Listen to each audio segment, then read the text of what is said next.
دنیا د مال سره زموږ محبت دی، د دنیا د عهدو سره زموږ محبت دی، د دنیا د سیدونو سره زموږ محبت دی، د دنیا د نقشو سره زموږ محبت دی.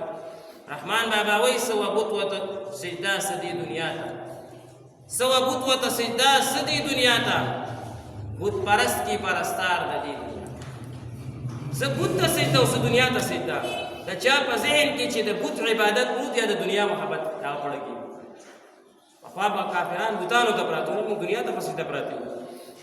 اذان وشي او جومات ته نه راتل، دا د دنیا سجده ده.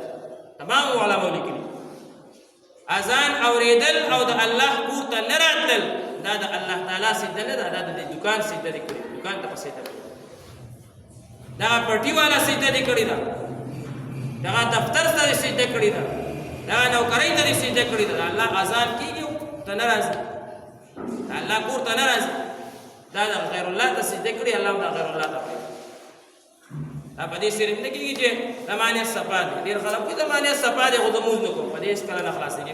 نیت دې انتهایي څښا دی، نیت دې دومره څښا دی چې نبي علیه السلام فرمایي تا او کفر کې صرف په داموس فرق باندې لرې کړی دی. کوم خواروالې سوچ وکړو په روژه کې مساجد ډک، تا بل ورځ یو ملګری وایي روژه کې دا جوماتونه ډک، اوس دا ولې خالي شو؟ بیا د دوه وجو، یو وجه خو دا ده چې الله تبارک وتعالی خپل د دنیا کې د موږ سوچو کله چې مېلمانه راشي نو هغه رخصت شي، بیا خپل کسان په کور کې پاتې شي.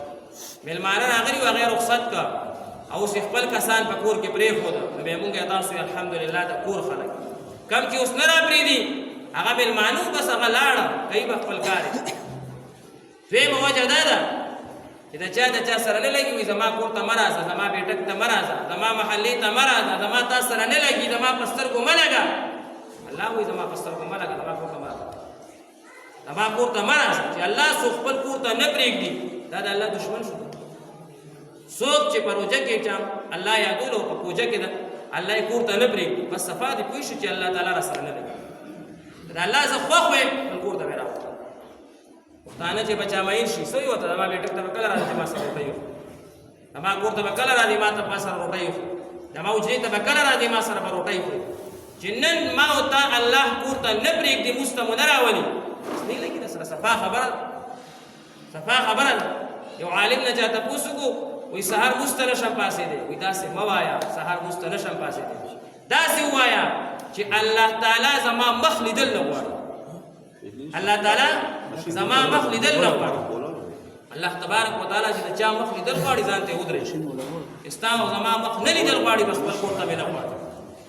زما ورو سوچ په د سهار په مونځ کې دا جومات پړک او په اته کسه مونږ د سهار مونځ کوو، په اووه کسه مونږ د سهار مونځ کوو. افسوس په کار دی کنه دا خلک مړه شو د دې محلې، سین یې وړه زلزلې مړه کا په دې کورونو کې پراته وو. شیطان ورته په غوږونو کې میتیازې کوي، ټوله شپه ځان ته د شیطان په غوږونو کې هغه شوړې ورکړې دي او د سهار ورته د اصلي شیطان په دې غوږونو کې میتیازې وکړي او بیا په 8 بجې او په 9 بجې راپاسي، بیا وایي ډېره ګراني ده الله رزق مې نه پوره کېږي، ډېر تکلیفات دي بیمارۍ نه ختمېږي. بله ورځ یو صاحب وایي موږ کره کټونه هم نشته، دومره غریب یم، کټونه را کره نشته، په ځمکه اوده کېږو ځان ته څادرې مادرې واچو، په دې ژمي کې وایي موږ کره کټونه نه وو.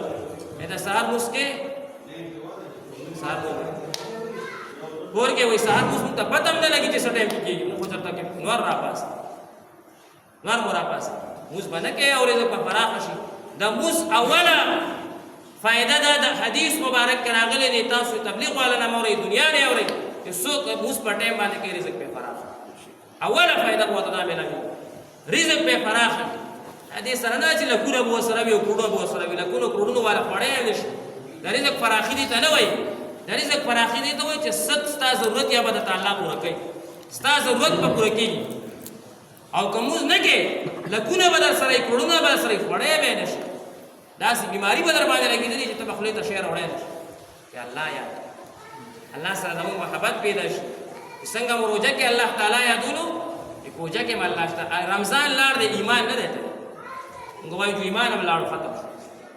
الله خوب ډکې پیدا کړو او باقاعده چې اذان اورو چې بالکل نه په کور کې پاتې کېږو نه په بیٹک کې پاتې کیږو نه په اجره کې پاتې کیږو وایو چې الله مدد موږ سره راشي الله ته بلاس ورکو انتم الفقراء الى الله الله ما تلاس دا ما محتاجي ما تلاس حکومتونو تلاس مو ورکوي خلکو تلاس مو ورکوي پلان کی او پلان کی تلاس مو ورکوي الى الله ما تلاش او الله ته په سبا دی ورزو اول شی نور خبرې رستو غټي غټي مسالې رستو دي اول دا وړه مسله چې تاسو ما تخکاری موږ یې پدی بس کیږي او پدی بس کیږي پدی بدا کیږي چې ستاسو ټولې پریشانی په الله تعالی د دې اوس د وجه نه ختمي حدیث مبارک کې راغلي دي معراج المؤمن الصلاه کته ما تر راسه او ته معراج غواړي مونږ الله د نبی عليه السلام معراج برت کړو د مؤمن معراج هغه مونږ دی مونږ کا د الله